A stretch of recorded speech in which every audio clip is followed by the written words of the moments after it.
Rev up your engine.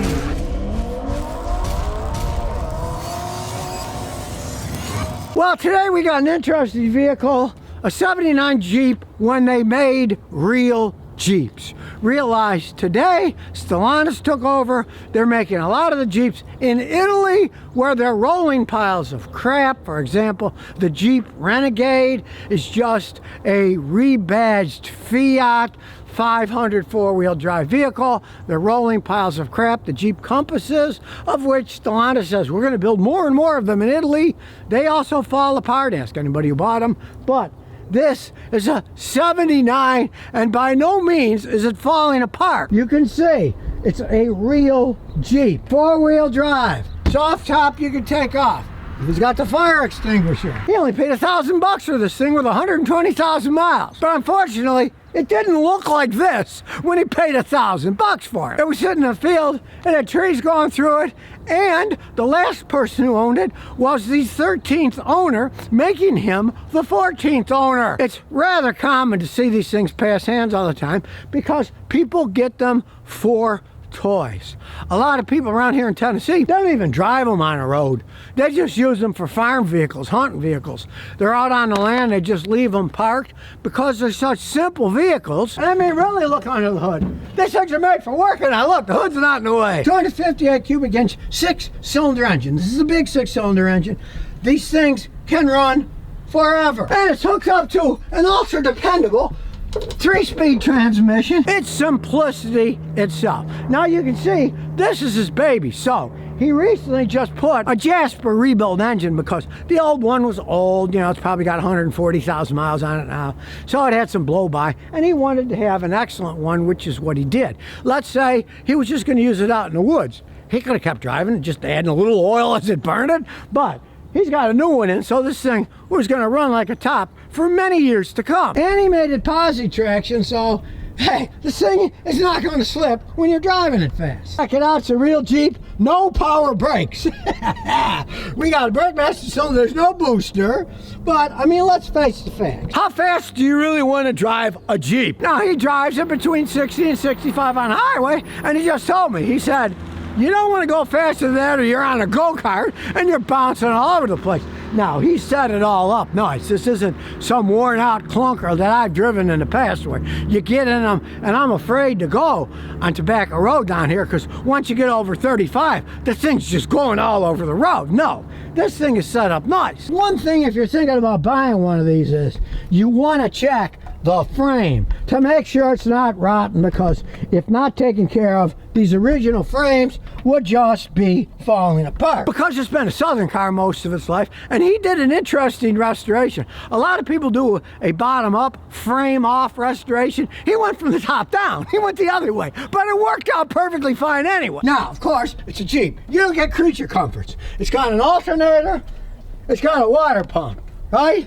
It doesn't have power steering, and it certainly doesn't have air conditioning unless you count taking the top off, and if you want, yes, you can drop the windshield like in the Army, and you'll have all kinds of air conditioning. Put his own little sticker on. Pirate rated 4x4. Now, as you can see, this is a real Jeep. My wife always laughs. When a car goes by, she says, what's that? I said, that's a Jeep. She says, what do you mean that's a Jeep? It's an SUV. I said, well, that's mainly what they're building these days, right? This is a real Jeep. It'll hold its value now with what he's put into it. Hey, this is a collector's item, and interesting enough, he wants it to look good, but he takes it off-road, right? And the paint will get all scratched. This stuff's pretty durable, and what happens if you scratch it? Well, you just wrap it some more. And all this stuff is readily available. There's a tremendous aftermarket, and I can see these have already been replaced, so you can get all these parts very easily. He spent about 1.5 years restoring the body, and interestingly enough, this section here that he put in was part of a grain silo. This was once a piece of a grain silo. Hey, where there's a will, there's a way. And of course, these are always going to be out. This is all done over to, you can see. It's nice and solid now. Always look around when you're looking at one of these used. If you're serious about getting in, a real handhold, so you can pull yourself in. And you can see it's really nicely set up. You got your big old speedometer, temperature, fuel, all the other gauges that he stuck on. He bought a 22 Jeep and he got rid of it because he couldn't stand it. And this thing sounds great. There's no wheel bearing problems. It is a fun Jeep to drive around. And unlike the modern Jeeps, they won't lose their value. They won't be worth half of what you paid for them in a year or two. This will, if anything, appreciate in value. And there goes my wife. And the Lexus. Now, of course, these aren't race cars, but as he stops on the gas, you'll see, hey, it's got plenty to get up and go. It pulls quite well. And it just looks so cool driving down. Every time he stops somewhere, somebody wants to buy it from him. They probably won't when they hear the price, but he doesn't want to sell it anyways. And there's nothing like driving down the road with that big old US Star in the middle of it. He did the transmission over. Of course, it's worn. And he said, I don't want that cheap Chinese crap. I want Pittsburgh steel in it. And the guy rebuilt the whole transmission for $600. See, these things are simple. The only problem is he had to find an old guy like me to do the job. Young people would have no idea what to do. Now this doesn't have a death wobble, even we're going 50. It rides smooth. He's done this thing over right. But he did put a GM steering wheel because he wants it to be adjustable. Modern creature comforts here. No power steering, but it's adjustable. Now we just put his crash pad back on. This is the safety that they had in those days. I wouldn't want to hit my head on that thing. It's pretty hard. No airbags. And I certainly wouldn't want to crash my head on that. So I'd say this Jeep got lucky with its 14th owner, who's taking care of it and babying it. It is in immaculate shape. Now, if you total everything he's put in, he's probably got 20 grand in this thing. The average new car today costs $46,000, and this is not the average vehicle. You drive this thing around, people are going to be looking at you. It is well made, it's solid, it's beautiful, it runs like a top, and yeah, he put a new engine in it, so hey, let's see. Maybe another 45 years he can put another engine in. But hey, you want a real Jeep? They're real Jeeps. You want to put some time and energy into them? Or maybe you would have just bought this thing and got it running and take it out in the woods and play around with it. Either way, you can have a lot of fun with one of these things.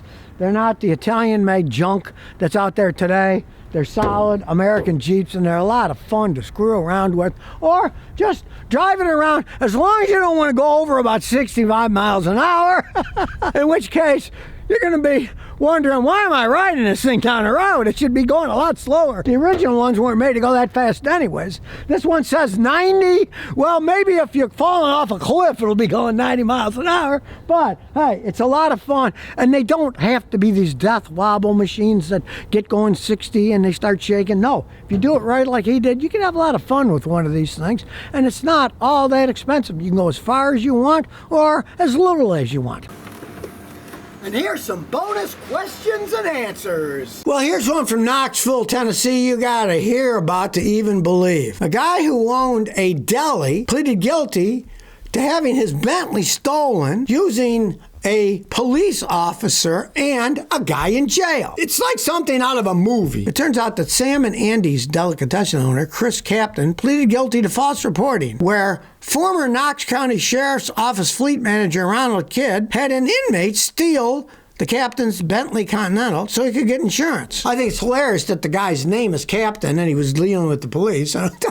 He wasn't the captain of the police, that just happens to be his name. And here's the weird thing. The guys only get 4 years of probation. This is what happens when you have money. You can buy yourself justice in the United States. Investigators determined that he arranged for inmate Joshua Haynes to steal the car so he could collect insurance. Now, Bentley's a pretty expensive car, complex car, but it turns out that Haynes, the guy that they hired to steal it prior to being in jail, was a skilled mechanic. Kidd arranged for Haynes to be bonded out of jail so he could steal the car. Now, on the day that the theft occurred in April, Kidd texted the captain, "Tonight." At that point, the keys are left in the vehicle, which allowed Haynes to steal the car. And he reported it stolen. Now, what an idiot. He leaves the keys in the car, right? If the guy really was a good mechanic, they should have said, hey, you figured out how to hotwire things too. We're not leaving the keys in it. But they left the keys in it. Even more stupidity. And hilariously enough, this idiot Haynes was found speeding in the stolen Bentley and was pulled over by the police. And I guess he spilled the beans then. I can't believe people are that stupid. But then again, there are a lot of stupid people in the world. I don't blame the guy for having his Bentley stolen. They're piles of junk. They fall apart. They cost a fortune.